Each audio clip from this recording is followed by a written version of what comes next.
ایک اردو کے ناظرین اور سامعین کو محبت برا سلام۔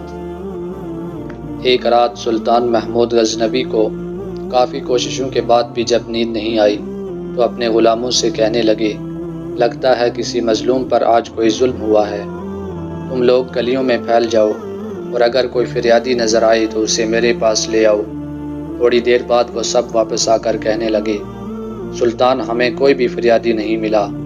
سلطان کو جب پھر بھی نیند نہیں آئی تو وہ کپڑے بدل کر خود محل سے باہر نکلا۔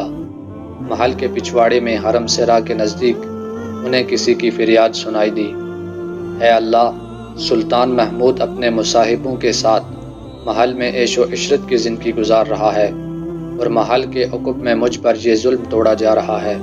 سلطان نے کہا، کیا بات کر رہے ہو؟ میں محمود ہوں اور تمہاری فریاد رسی کے لیے آیا ہوں، مجھے بتاؤ کیا تمہارے ساتھ ظلم ہوا ہے؟ فریادی نے کہا، آپ کے خواص میں سے ایک شخص جس کا نام میں نہیں جانتا ہر رات میرے گھر آتا ہے اور میری بیوی پر ظلم و تشدد کرتا ہے۔ سلطان نے پوچھا، اس وقت وہ کہاں ہے؟ فریادی نے کہا، شاید اب چلا گیا ہو۔ سلطان نے کہا، دوبارہ جب وہ آئے تو فوراً آ کر مجھے اطلاع کر دو۔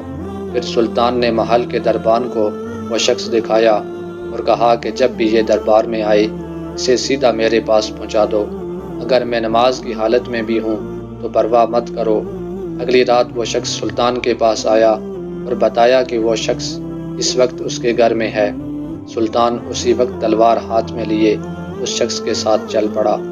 جب اس کے گھر کے قریب پہنچا تو اس سے کہا کہ گھر کے سارے چراغ بجھا دو۔ پھر اندھیرے میں ہی اس کے گھر میں گھس کر اس شخص کا سر تن سے جدا کر دیا۔ پھر سلطان نے حکم دیا کہ چراغ روشن کر دو۔ اس شخص کا چہرہ دیکھا اور سجدے میں گر پڑا۔ پھر گھر کے مالک سے کہا، اگر کچھ کھانے کو ہے تو لے آؤ، مجھے بہت سخت بھوک لگی ہے۔ فریادی نے کہا، آپ جیسا سلطان مجھ غریب کے گھر کا کھانا کھائے گا؟ سلطان نے کہا، جو کچھ بھی ہے لے آؤ۔ وہ شخص ایک سوکھی روٹی اٹھا لایا جسے سلطان نے بڑی رغبت سے کھایا۔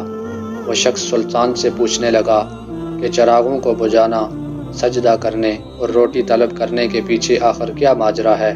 سلطان نے فرمایا، میں نے جب تمہاری داستان سنی تو سوچا کہ میری سلطنت میں ایسا ظلم کرنے کی ہمت صرف میرے کسی بیٹے کو ہو سکتی ہے۔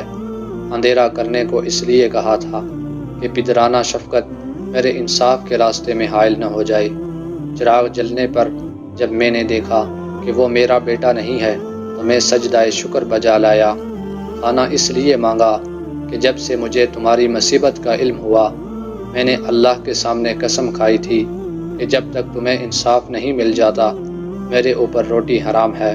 اسلامی تاریخ ایسے حکمرانوں سے بری پڑی ہے، لیکن آج کے حکمران عیش و عشرت میں اس قدر مصروف ہیں کہ انہیں عوام کی خبر ہی نہیں۔ اللہ پاک سے دعا ہے کہ اللہ پاک ہمیں اسلام کے پیروکار حکمران عطا فرمائے اور ہمارے حال پر خصوصی رحم و کرم فرمائے۔ ناظرین، آج کا یہ واقعہ اگر آپ کو پسند آئے تو ویڈیو کو لائک کریں، چینل کو سبسکرائب کریں اور اپنے دوستوں کے ساتھ شیئر کریں۔ اگر زندگی نے وفا کی تو ایک نئی ویڈیو کے ساتھ انشاءاللہ پھر حاضر ہوں گے۔ فی امان اللہ۔